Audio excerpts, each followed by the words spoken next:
Happy valentine's day. I love you Samarth. Love you boss. ನಾವು ಪ್ರೀತಿಸೋಕೆ ಶುರು ಮಾಡಿದಾಗ್ಲಿಂದನೂ ಪ್ರತಿ ಪ್ರೇಮಿಗಳ ದಿನಾಚರಣೆಗೂ ನೀನು ನನಗೇನಾದರೂ ಒಂದು ಗಿಫ್ಟ್ ಕೊಡ್ತಿದ್ದೆ. ಆದರೆ ಈ ವರ್ಷ ನೀನು ಇಲ್ಲಿದೆಯಾ, ನಾನು ಹೊರಗಿದ್ದೀನಿ. ನೀನು ಮಾಡ್ತಿರೋ ಈ ತ್ಯಾಗನೇ ನನಗೆ ಸಿಗ್ತಿರೋ ಉಡುಗೊರೆ ಅನ್ಕೋತೀನಿ ಸಮರ್ಥ್.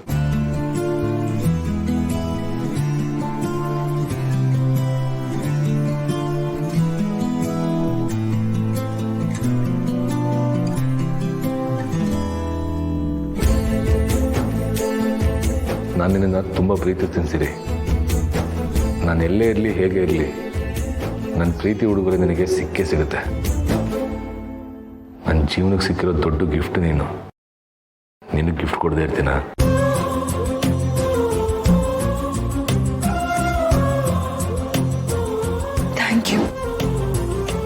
Thank you Samarth.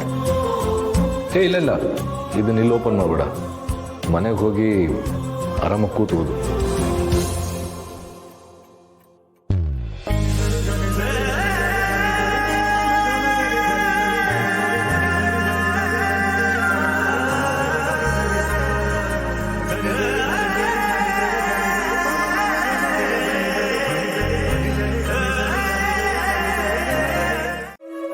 ನನ್ನ ಬಿಡುಗಡೆಗೆ ಸಾಕ್ಷಿ ಸಿಗಲಿ ಅಂತ ತಾನೆ. ಈಗ ಸಾಕ್ಷಿ ಸಿಕ್ಕಾಯ್ತಲ್ಲ, ಈಗಾದ್ರೂ ಉಪವಾಸನ ಬಿಡ್ಬೋದಲ್ವಾ? ಪಾಪು ಹೇಳ್ತಾ ಇರೋದು ಸರಿಯಾಗೇ ಇದೆ. ಇವನ್ ಬಿಡುಗಡೆ ಆಗೋದಿಕ್ಕೆ ಯಾವ್ದಾದ್ರು ಒಂದು ದಾರಿ ಕಾಣಿಸ್ಬೇಕು ಅಂತ ನೀವು ದೇವ್ರ ಹತ್ರ ಬೇಡ್ಕೊಂಡ್ರಿ ಅಲ್ವಾ? ಈಗ ಆ ದಾರಿ ನಿಮ್ ಕಣ್ಮುಂದೆನೆ ಕಾಣ್ತಾ ಇದೆ. ಇಷ್ಟ ಆದ್ಮೇಲೆ ನೀವು ಊಟ ಮಾಡ್ಬೋದಲ್ವಾ?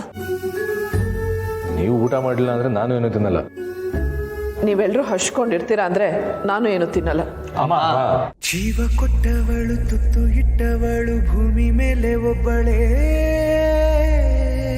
ಹಾಗೆ ಹೇಳ್ಬೇಡಿ ಅಮ್ಮ, ಈ ಟೈಮಲ್ಲಿ ನೀವು ಹೊಸ್ಕೊಂಡಿರ್ಬಾರ್ದು. ನಾನು ಅದನ್ನೇ ಹೇಳ್ತಾ ಇರೋದು. ಕೇಸು ಸ್ಟೇಷನ್ ಅಂತ ಓಡಾಡ್ತಾ ಇದ್ದೀರಾ. ಈ ಟೈಮಲ್ಲಿ ಹಸುಕೊಂಡಿರ್ಬಾರ್ದು. ಈಗೇನು ಊಟ ಮಾಡ್ತಿರೋ ಇಲ್ವೋ? ಅಮ್ಮ ಹುಕುಂ ಮಾಡಿದ್ಮೇಲೆ ಇಲ್ಲ ಅನ್ನಕ್ಕಾಗುತ್ತಾ? ಮಾಡ್ತೀವಿ. ಹಾಗಿದ್ಮೇಲೆ ಮೊದಲನೇ ತುತ್ತು ನನಗೆ ಬೇಕು. ಇಲ್ಲ ನನಗೆ. ಮತ್ತೆ ಶುರು ಮಾಡಿದ್ರ ನಿಮ್ಮ ಜಗಳನ? ನಿಮ್ಮಿಬ್ರಿಗೂ ಅಲ್ಲ, ಮೊದಲನೇ ತುತ್ತು ಮೊದಲನೇ ಮಗನಿಗೆ.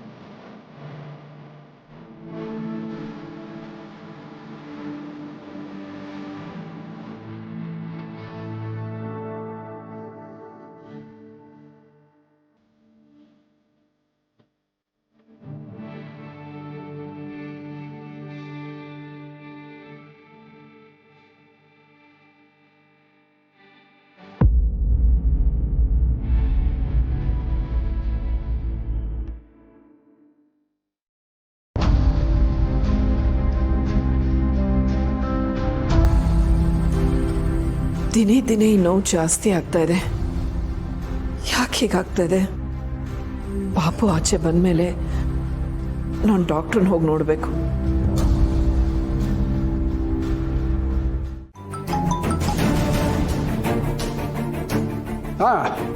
ಹೇಳು ತುಳಸಿ.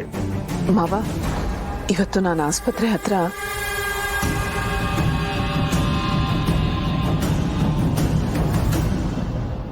ಓ ಹೌದಲ್ವಾ?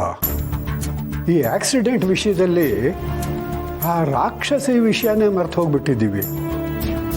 ಅಂದರೆ ತುಳಸಿ, ಇದರಲ್ಲಿ ಶಾರ್ವರಿ ಕೈವಾಡನೂ ಇರಬಹುದು ಅಂತೀಯ? ಇದ್ರೂ ಇರ್ಬೋದು ಮಾವ. ನನ್ಗೆ ಯಾಕೋ ಹಾಗೆ ಅನ್ನಿಸ್ತಾ ಇದೆ. ನಾವು ಆವತ್ತು ತಾವರೆಕೆರೆಗೆ ಹೋಗಿದ್ವಲ್ಲ, ಅವತ್ತು ರಾತ್ರಿ ಶಾರ್ವರಿ ಎಲ್ಲಿದ್ಲು? ಮನೇಲೇ ಇದ್ಲು ಮಾವ. ಇಡೀ ರಾತ್ರಿ ಅವಳು ಮನೆಯಲ್ಲೇ ಇದ್ಲ. ಯಾಕೆ ಅಂತಂದರೆ ನಾವು ತಾವರೆಕೆರೆಗೆ ಹೋಗಿದ್ದ ವಿಷಯ ಶಾರ್ವರಿಗೆ ಗೊತ್ತಾಗಿದೆ. ಅಂದಮೇಲೆ ಅವಳ ಬಗ್ಗೆ ಏನು ತಿಳ್ಕೊತೀವೋ ಅಂತನ್ನೋ ಭಯದಿಂದ ಶಾರ್ವರಿ ಏನಾದರೂ ಅಲ್ಲಿಗೆ ಬಂದಿದ್ಲ ಅಂತ. ಆದ್ರೆ ಮಾವ, ನೀವು ತಾವರೆಕೆರೆಗೆ ಹೋಗಿದ್ದ ವಿಷಯ ನನಗೆ ಬಿಟ್ರೆ ಬೇರೆ ಯಾರಿಗೂ ಗೊತ್ತಿಲ್ಲ ಅಲ್ವಾ? ಹಾಗೆಲ್ಲ ಅನ್ಕೊಳಕ್ಕಾಗಲ್ಲಮ್ಮ. ಯಾಕೆ ಅಂತಂದರೆ ಅವಳು ಅಷ್ಟು ದೊಡ್ಡ ತಪ್ಪುಗಳನ್ನು ಮಾಡಿ ಕೂಡ ಇಷ್ಟು ವರ್ಷನೂ ಸಿಕ್ಕಾಕೊಳ್ಳದೆ ಇದ್ದಾಳೆ ಅಂತಂದರೆ ಅವಳ ದೃಷ್ಟಿ ಎಲ್ಲ ಕಡೆನೂ ಇರುತ್ತೆ ಅಂತ ಅರ್ಥ. ಈಗ ನೀನು ಹೇಳೋದನ್ನೆಲ್ಲ ಕೇಳಿದ್ರೆ ಈ ಆಕ್ಸಿಡೆಂಟ್ ಹಿಂದೆ ಅವಳ ಕೈವಾಡನೋ ಇರಬಹುದು ಅಂತ ನನಗೂ ಅನುಮಾನ ಬರ್ತಿದೆ ತುಳಸಿ. ಸುಮ್ಮನೆ ಅನುಮಾನ ಪಟ್ಕೊಂಡ್ರೆ ಸಾಲದು ತುಳಸಿ, ನಾವು ಸಾಕ್ಷಿ ಸಮೇತ ಅದನ್ನು ಪ್ರೂವ್ ಮಾಡಬೇಕು. ಅಂದರೆ ನಾವೀಗಲೇ ಕಾರಿರೋ ಜಾಗಕ್ಕೆ ಹೋಗಬೇಕು. ಆ ಕಾರ್ ಎಲ್ಲಿದೆ ಅಂತ ನಾನು ಹೇಳ್ತೀನಿ ಮಾವ. ಈಗಲೇ ನಾನು ಅಲ್ಲಿಗೆ ಬರ್ತೀನಿ. ಸರಿ.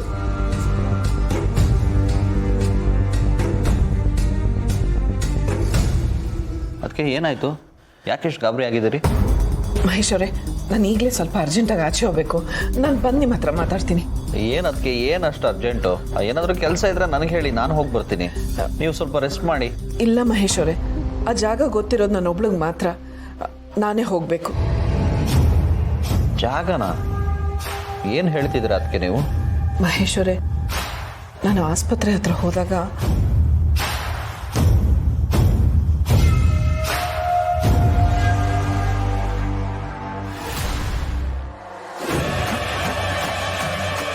ಓ ಹೌದಾ? ಆ ಕಾರ್ ಏನಾದರೂ ನಮ್ಗೆ ಸಿಕ್ಕಿದ್ರೆ ಈ ಎಲ್ಲ ಸತ್ಯಗಳು ಬಯಲಾಗತ್ತೆ. ಅದಕ್ಕೆ ಆ ಕಾರು ಶಾರ್ವರ್ ಇದೆ ಅಂತ ಅನ್ಸುತ್ತಾ ನಿಮಗೆ? ಖಂಡಿತ ಆ ಕಾರ್ ಶಾರ್ವರ್ ಇದ್ದೇನೆ.